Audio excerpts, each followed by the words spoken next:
Good morning. It's Saturday, June 6th. It's the commemoration of the first book of Common Prayer, 1549. But today, Saturday, feels like a time to pull back a little, to regroup, to breathe and try and make sense of what happened this week.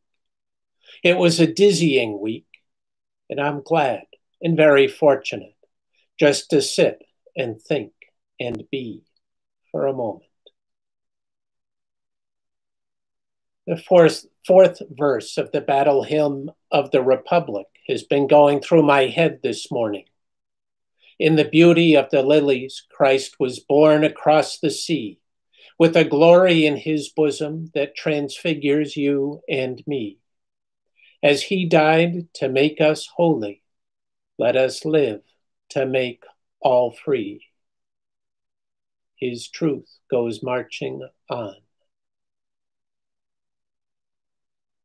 He died to make us holy. Let us live to make all free. Watching the videos and the photos of the protests for dignity and respect and for an end to anti-Black racism holds out the promise that beauty will return. This verse of a Civil War hymn reminds me that Christ's glory transfigures, transforms you and me through his life and through his death. This verse calls us to a higher standard. As he died to make us holy, let us live to make all free. It's moving to see this verse coming to life as the protests continue and spread, and to see the racial diversity and the generations who have come together in the cause of ending injustice. Today is also the 76th anniversary of the Normandy landings. I was very fortunate to have met Rick Carrier, who was an amphibious engineer in the United States Army. He was a first wave D-Day survivor, and his job was to go before the troops got there and to help clear the obstacles on the beaches.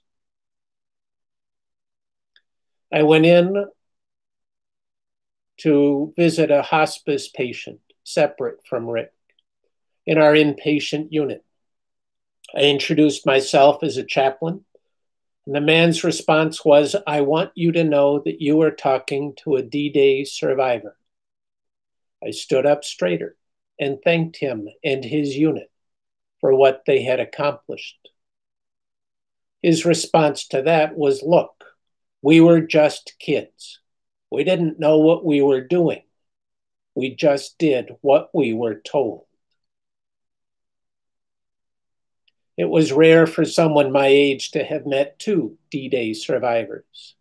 Both lived with honor. Both were examples of their generation. And both, without saying anything, each somehow encouraged me to live my life with more of a sense of purpose and with more honor than I had been. Please take a moment today to remember those who fought in the Normandy invasion and their families, and to give thanks for their lives. Please pray too for the men and women of honor as they continue to protest against a system of violence and racism. Wherever you are, may God bless you this day, and may God keep you safe.